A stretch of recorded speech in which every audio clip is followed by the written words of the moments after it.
É isso aí, pessoal. Estamos de volta aqui no Café Prosa e Canção, tá? E conforme combinado, a gente está tendo aqui a honra, a felicidade de receber nosso deputado estadual, Renato Rosendo.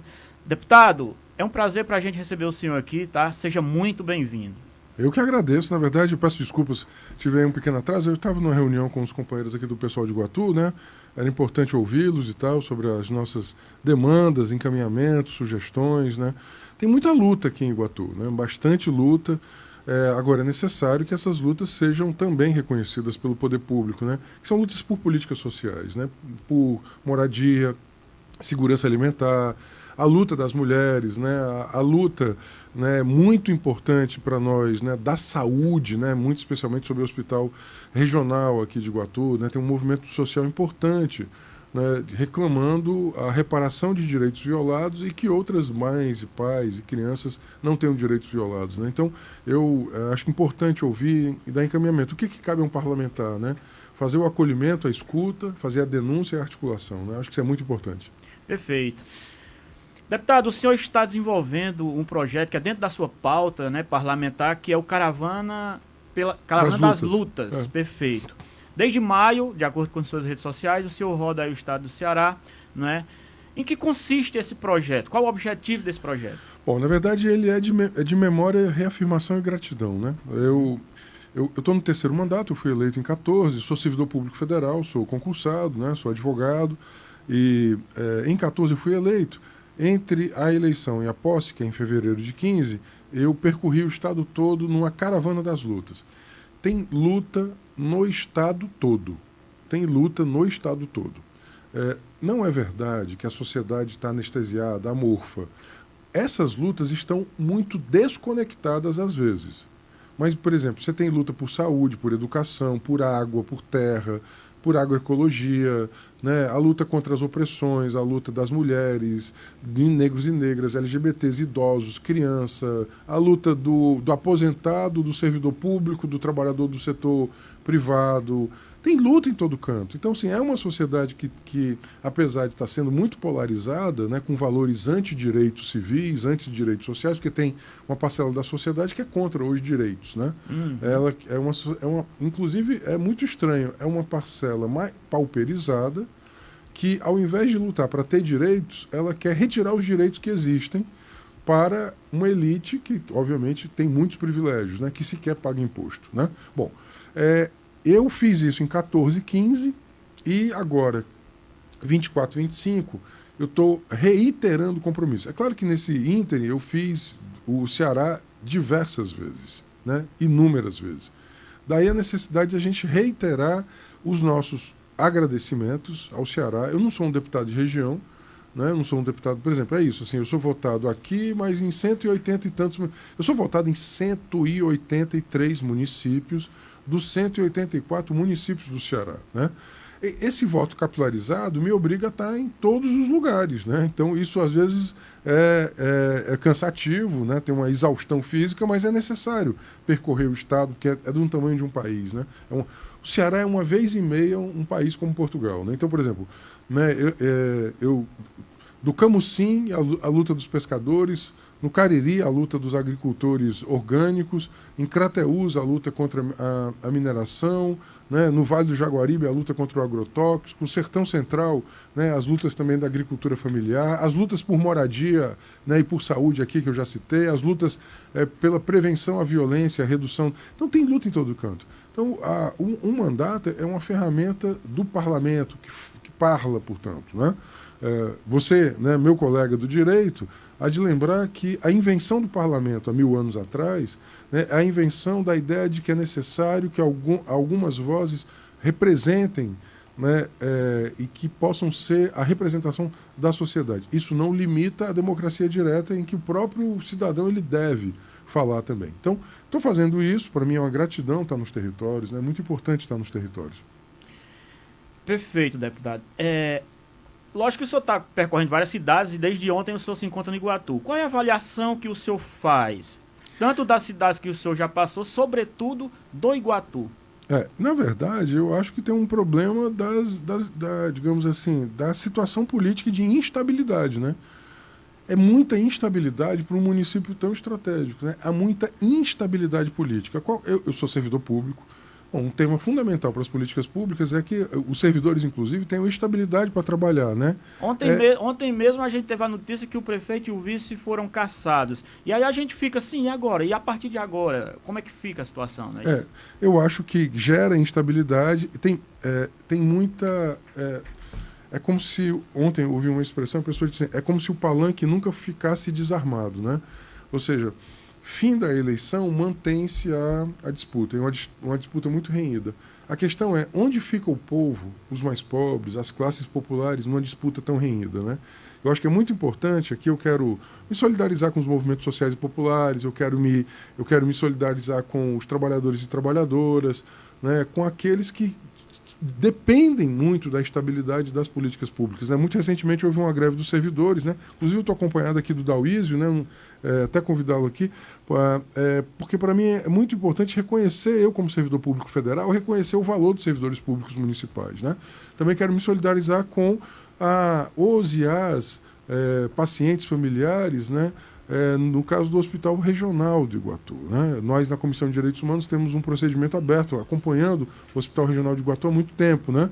Então, são situações que demonstram que o município ele tem um imenso valor estratégico. Perfeito. Ele tem hoje uma demografia muito grande, ele é muito grande populacionalmente, tem uma economia que é uma economia estratégica também, mas a questão é que a gestão local ela poderia ser imensamente melhor para garantia dos direitos através da estabilidade de serviços públicos, né? Perfeito. Deputado, eu queria falar sobre um ponto que está em voga, né, no Brasil inteiro, que foi essa questão desse tarifaço, né, que a gente vê também que o senhor está muito empenhado nessa luta. E o senhor usou a tribuna essa semana para questionar uma fala do deputado Carmelo Neto, né? E aí eu vou dizer uma coisa para o senhor. Eu particularmente, né, eu sou da esquerda, eu venho de uma família que não tinha esses recursos, não tinha condições financeiras, questões sociais e acadêmicas, enfim. Então, assim, a minha escola foi paga pelo Estado. Pelo povo. Pelo povo. A feira da minha casa, meu pai recebia um ticket, né? Que também era pago pelo povo. Então, as minhas raízes são de esquerda. Eu sou de esquerda, eu não tenho como fugir disso, né? E aí a pergunta é, quem defende o seu parlamento? O senhor, quando foi eleito, que foi para ser diplomado, empossado, enfim, o senhor faz um juramento em defender a sua Constituição, a Constituição da República e do Estado, não é isso? Exatamente. Do Estado. No meu entendimento, quando você vai para a tribuna ali e defende esse tipo de nos Estados Unidos e o que vem acontecendo no Brasil, eu acredito que há no mínimo aí um crime de lesa-pátria, alguma coisa. A minha pergunta é, há algum mecanismo dentro do regimento interno da Assembleia Legislativa capaz de barrar esse tipo de fala, de conduta, enfim? De fala não, porque na verdade, assim,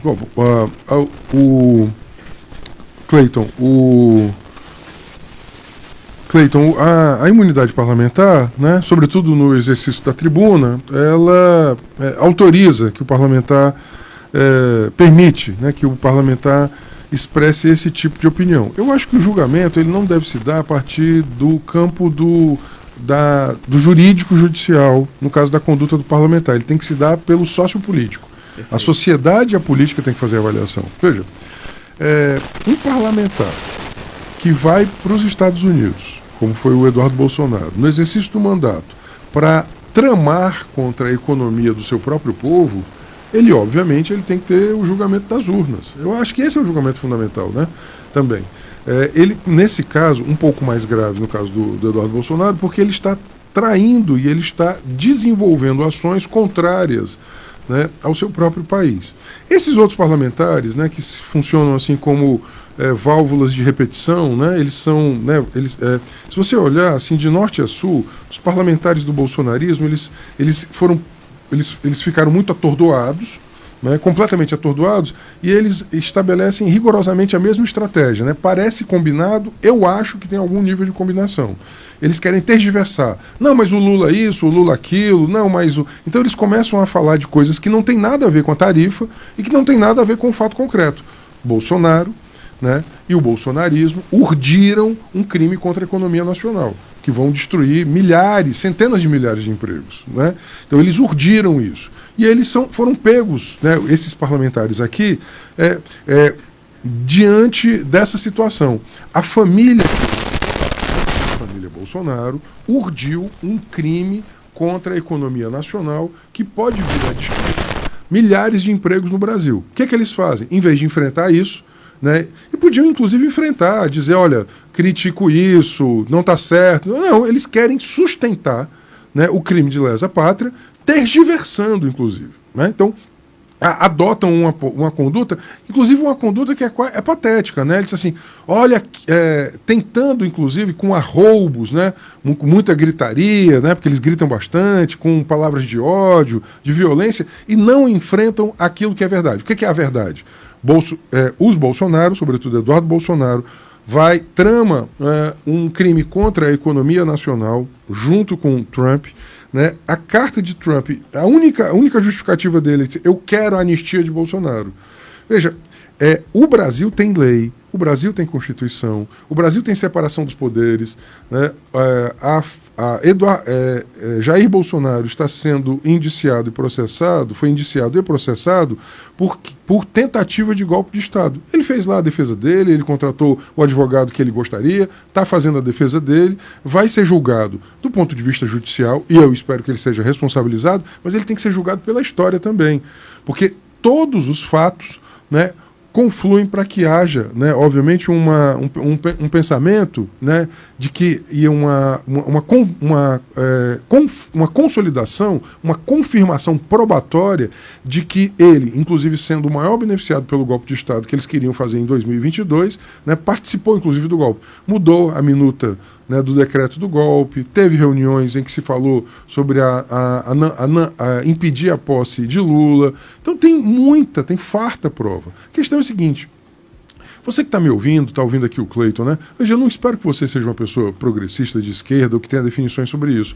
Você acha razoável entregar a economia do país a estes que, inclusive, para se salvarem, porque é só para se salvar, veja, eles estão querendo desestabilizar a economia do país para salvar a família das grades, da prisão. É isso que eles estão fazendo. É razoável, você acha isso? Você que está me ouvindo, é razoável que milhares de empregos sejam destruídos para salvar a pele dos Bolsonaro? Não é razoável, né? Veja, isso é inclusive mancomunado, né, com o que há de pior na esfera internacional.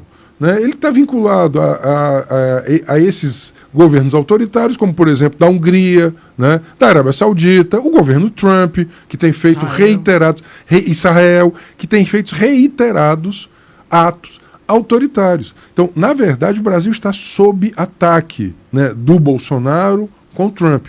E nós precisamos, independentemente das nossas diferenças, a gente precisa, nós que gostamos do Brasil, porque eles não gostam do Brasil. Eles não gostam do Brasil. Eles gostam da elite americana.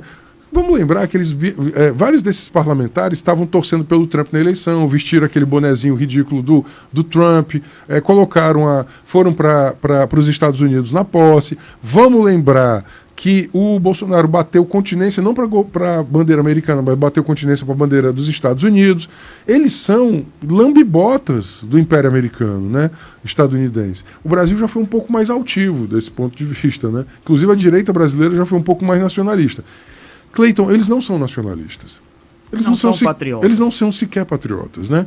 Eles são entreguistas, né? E a única coisa que eles estão... Leia a carta de Trump. Apesar da desconexão cognitiva que ela traz, tem um aspecto. O único motivo para ele impor essa guerra comercial ao Brasil é tentar salvar o seu aliado Bolsonaro. Perfeito. Deputado, a gente, se for analisar a história do Brasil, muitas lutas, muitas conquistas, muitos retrocessos, enfim. A gente tem um sistema presidencialista de coalizão, né, que, na minha opinião, funcionou até ali o governo, primeiro mandato de Dilma, quando existia uma pauta realmente centralizada, mas enfim, depois polarizou e existe essa turma que a gente intitula como Centrão. Hoje é muito fácil se eu pegar uma pessoa como o senhor, é muito fácil de eu identificar a sua pauta, porque é que o senhor luta. Se eu pegar um Nicolas Ferreira daquele, também é muito fácil identificar. A minha pergunta é, no entendimento do senhor, a nível federal e a nível do Ceará, qual é a pauta do Centrão? Na minha percepção... eu acho que o Centrão virou um sindicato de políticos profissionais que presta serviços, em especial à elite financeira, à elite do agronegócio. Por que presta serviço? Vamos aqui para uma aula de história, né? Para onde iam os filhos das oligarquias agrárias até a década de 30? Eles viravam políticos, né? Exatamente. Os filhos das oligarquias agrárias até a década de 30 do século XX, eles eram os próprios políticos. Teve uma mudança aí desse perfil, né? Teve uma mudança em que você criou, de tempos em tempos, você cria o representante da elite que não tem vínculos necessariamente com a elite. É o deputado, né, do Centrão, que mesmo não sendo necessariamente um representante oligárquico, né, ele serve às oligarquias, ele serve ao andar de cima. O Brasil, se tem uma coisa que é perene em 5 séculos de Brasil, é que o Brasil é muito desigual e sempre teve um andar de cima. Um andar de cima que às vezes é visível, às vezes silencioso, quando requer, né, ele pode fazer mão da violência né, na história, ele pode, por exemplo, fazer golpe de Estado, ele impõe uma agenda legislativa contrária a direitos ambientais, a direitos humanos, a direitos sociais, como foi a reforma trabalhista, o licenciamento ambiental, a reforma da Previdência, tudo isso.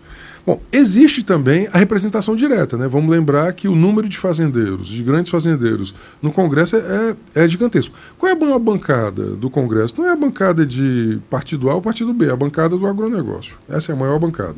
Então, me parece que a pauta do Centrão é defesa de si próprio, via emendas, né, impositivas, que não tem fim, é um apetite que não tem fim, começam em 2014 com Eduardo Cunha. Vamos lembrar, quem inventou a emenda impositiva foi Eduardo Cunha. Não tinha isso.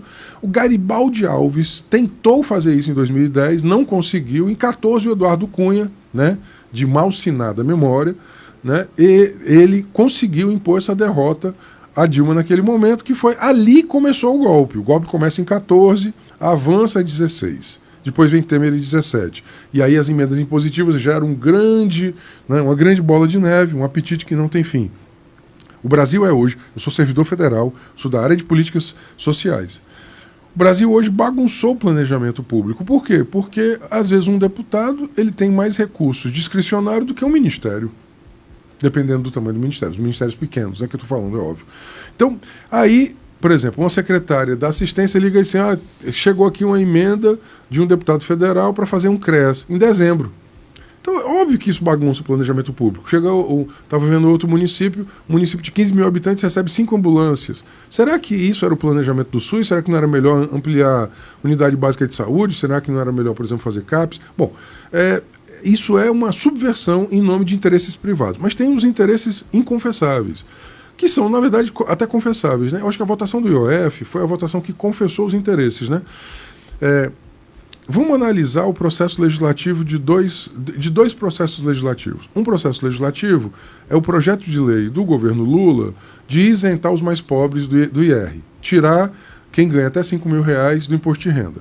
Esse processo anda a passos de tartaruga. Somente ontem, mais de 6 meses, o relator, o Arthur Lira, dá o parecer. O PDL, o processo de decreto legislativo para defender os super ricos, porque você que está me vendo aí, mesmo que você seja bolsonarista, não acredite, né, eu gosto de conversar com todo mundo, mesmo que você seja aí porque isso que está acontecendo extrapola esse negócio de direita e de esquerda, né? Eu quero falar do IOF. Meu amigo, o IOF que ia ser aumentado não é o IOF do seu consignado, não. É o IOF de quem compra moeda estrangeira. Você compra moeda estrangeira? Você tem conta global? Você faz remessa, né, de moeda para o exterior? Eu acredito que não. A parcela da sociedade que compra moeda estrangeira é ínfima, né? Seria, por exemplo, você é dono você é dono de fintech? Você é dono de bet? Não. Por que você está defendendo, então, os super ricos? Por que o cara da classe média defende os super ricos? Porque, ao fim e ao cabo, essa classe média vai continuar pagando mais imposto do que o super rico. Então, você tem um setor popular e um setor médio que, por desinformação, porque acredita nas redes sociais, né, da extrema-direita, acaba achando que vai taxar o meu pequeno empréstimo aqui. Não, não é verdade isso. Porque vai aumentar a quantidade de imposto. Não é verdade. Ao contrário, se você ganhar até R$5.000, a proposta do governo era uma proposta para isentar você. Então eu quero conversar com você que foi seduzido, não por má fé sua, mas por desinformação, né, foi seduzido por uma narrativa da direita. Que essa narrativa, obviamente, ela precisa ser combatida. Por isso que é tão importante, Cleiton, né, e aqui a Mais FM, que a gente possa, com muita tranquilidade, né, a gente enfrentar essa desinformação. Qual é o grande problema? Uma grande parte da sociedade hoje, ela só tem... Né, um dia desse, o Elisandro, que trabalha aqui comigo, está aqui comigo, ele disse assim, olha, você está conversando com gente que acredita em pneu, né? Você lembra daquela coisa do pneu? Chamar os extraterrestres com um telefonezinho assim. Isso Eu disse, não tem problema. Eu confio na palavra. Eu confio que é necessário conversar com todo mundo. Né? Necessário conversar com todo mundo. E tentar dizer o seguinte. Eu disse isso porque um dia desse eu fiz um post falando sobre justiça tributária, que é um assunto que eu falo muito, né? Os super ricos pagam menos imposto do que os muito pobres. Não tem sentido isso. Então, aí uma pessoa entrou lá e deu cifras absolutamente estapafúrdias. Que qualquer pessoa com ensino fundamental, ele deu cifras estapafúrdias sobre emprego, sobre tributo, que qualquer pessoa sabia que eram mentirosas. Mas veja, não era um problema do rapaz que fez isso na minha rede social. Era um problema de quem levou ele. Agora, tem um problema. Você não sabe se o rapaz existe, porque o perfil pode ser fake, porque pode ser inteligência artificial, porque pode ser uma fábrica, uma fazenda de celular com centenas de milhares de celulares aí com perfis falsos. No dia da eleição de 22, eu recebi fake news de telefone da Nova Zelândia. Ou seja, será que milhões de pessoas receberam fake news da Nova Zelândia sem saber... Por que na Nova Zelândia? Porque eles estavam fugindo das barras da justiça brasileira. Mais difícil de encontrar. Mais difícil de encontrar, claro. O cara comete o crime a partir de um chip registrado na Nova Zelândia. Né? Eu nunca estive na Nova Zelândia e não conheço ninguém que está lá e que já tenha passado por lá. Agora, tem uma questão que é essa. Hoje, a economia de plataforma ela está umbilicalmente vinculada à extrema-direita. Cleiton, análise de imagem. O homem mais... O presidente da nação mais poderosa do planeta vai tomar posse. Ele coloca 5 grandes empresários atrás dele. Os 5 são de Big Techs. Google, Amazon, Apple, Meta, né? Lembrando disso, a Amazon, já citei. Então, essas estavam ali. Todas essas. O recado está dado, né? O recado está dado. A quem servem as Big Techs? Nós estamos aqui, né? Nós somos de carne e osso. Né? Estamos aqui na Mais FM, tem registro, concessão, né? Você tem CPF. Então, ou seja, né? A rádio tem CNPJ. Cara, eu já ganhei 3 processos contra a Meta por ameaça de morte a mim, para eu descobrir quem era o ameaçador. Eu consegui retirar o conteúdo, com base no Marco Civil, mas a Meta disse que não consegue liberar o IP, porque diz que tecnologicamente... Teve uma vez eu fui alvo de um outro processo, no caso com o WhatsApp. Você é do direito, você vai gostar disso. Eu usei o Marco Civil da Internet e o Código Eleitoral. A juíza, ela me deu ganho de causa 3 vezes, num único processo, dizendo, olha, se você... e disse para a companhia, se você não tem como evitar o crime, você não deveria oferecer a tecnologia para o crime acontecer. Exatamente. Se você não pode entregar o produto, não ofereça, né? Deputado, para a gente finalizar, que nós já são exatamente 12h34, eu queria perguntar para o senhor quais são as suas análises aí. No próximo ano nós vamos ter eleição, né? Para governador, presidente. Qual a avaliação que o senhor faz do cenário político do estado do Ceará, deputado? Olha, eu acho que, o governador Eumano, ele deve ser candidato à reeleição, não se sabe qual é a chapa, eu acho que essa é a briga maior, né? Eu acho que ele tem um grande número de prefeitos, né? Eu defendo que o nosso partido tenha a candidatura própria, né? Eu acho que é importante todo partido, sobretudo nosso partido pequeno, ter candidatura própria para ofertar no primeiro turno, sobretudo, né? Porque a isso nos cabe um programa. Acho que o nosso maior inimigo é a extrema-direita. Ela cunhou o Nordeste como alvo, né? Então tem muita missão, inclusive, né? MBL, não sei o que e tal, cunharam a extrema-direita com o Nordeste. A extrema-direita cunhou o Nordeste como um alvo, sobretudo as camadas mais jovens. Isso é, obviamente, uma questão que vai colocar. Não é à toa que o Congresso Nacional do PL sobre comunicação, com apoio da Meta, foi feito em Fortaleza. Ele não foi feito em São Paulo, Rio, ele foi feito em Fortaleza. Isso, obviamente, com o intuito, no sentido de ampliar a base regional. Acho que nós temos grandes problemas. Eu acho que nosso maior problema, indiscutivelmente, é a presença das organizações armadas. Esse é um problema transnacional, nacional, mas os efeitos dele são locais. É isso, é o faccionamento, a dominação. Não adianta falácia, né? Como a extrema-direita gosta muito, né? Falácia não vence crime transnacional, né?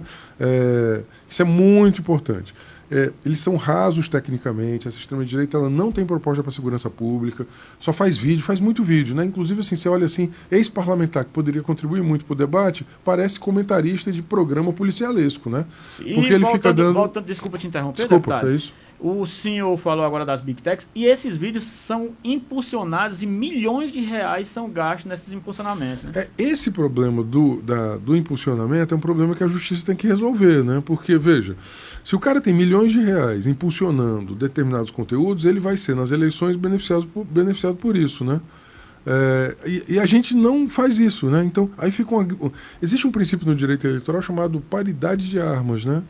A gente não tem paridade de armas, né? Você estuda direito, sabe que esse é um dos princípios fundantes do direito eleitoral, da paridade de armas. Pode haver a disputa, mas a disputa tem que se dar com paridade de armas. E não tem paridade de armas, né? Essa é uma questão... Não tem. Bom, acho eu que nós temos um grande desafio, que é o desafio de eleger um Congresso mais fiel ao povo brasileiro. As pessoas dizem assim, o Congresso derrota o Lula, a maioria do Centrão derrota o Lula. Derrota o povo, derrota a sociedade. Nessa votação do IR né, e do IOF, ou seja, tardar a votação do IR para os mais pobres e isentar os mais ricos, veja, não foi o Lula que foi derrotado, foi a sociedade brasileira que foi derrotada. Eu não concordo com a expressão Congresso inimigo do povo. Não é o Congresso todo, é o Centrão. É a extrema-direita. Porque dizer que o Congresso todo é inimigo do povo, aí você cria também uma narrativa de antidemocrática. Exato. Não é, eu não uso essa expressão, Congresso inimigo do povo, é o Centrão que é inimigo do povo, né? Então é isso, é o Centrão que é inimigo do povo, é a extrema-direita que é inimiga da sociedade. Eu sei, Cleiton, né? E aí eu já me despedindo, eu quero agradecer a você, Cleiton, quero agradecer ao Paulinho, né, que está aqui também conosco, peço perdão, né, por esses minutinhos de atraso, mas foi por um bom motivo. Eu estou aqui acompanhado do professor do Dauísio e da Adelaide, também da professora Ana Vládia e do Elisandro. Quero agradecer a eles, também do Zé Filho, que está conosco, e agradecer a toda a nossa turma boa, do pessoal de Iguatu que está aqui. Quero, né, já me despedir dizendo isso, né, de como é importante haver lutadores com retidão moral, né, com muita dedicação, que não se rendem e não se vendem, né? Eu acho isso maravilhoso, né? Chegar, né? Veja, o Dauísio foi muito perseguido muito recentemente. Eu quero agradecer a retidão dessas pessoas, né? A combatividade delas, a dedicação delas. Acho muito importante. Muita gente presta atenção na eleição presidencial. E é correto. Tem que prestar também atenção na eleição parlamentar. Nós estamos discutindo ainda, mas certamente nós queremos ampliar a nossa presença parlamentar, dos progressistas, das pessoas comprometidas com a luta do povo, né? Seja na Assembleia do Estado, seja na Câmara Federal. Não dá mais para a gente ficar refém do Centrão na Câmara Federal. É necessário alterar e reequilibrar. O Congresso não representa o povo brasileiro, a maioria do Congresso. É necessário que a maioria do Congresso tenha mais a cara do povo brasileiro. Perfeito. Muito obrigado. Eu que agradeço, foi um prazer, deputado, as portas estão abertas, sempre que o senhor estiver aqui pela região, fique à vontade para vir bater um papo com a gente aqui na Mais FM, tá bom? Não, obrigado, mais uma vez eu estou dizendo, né, a gente tem tocado vários processos aqui em Iguatu, em relação ao hospital, em relação às comunidades, em relação à segurança alimentar, nós vamos continuar tocando esses processos. É isso aí, pessoal, estamos chegando ao fim do Café Prosa e Canção, vem aí o Mais Saúde, até o próximo sábado, se Deus quiser.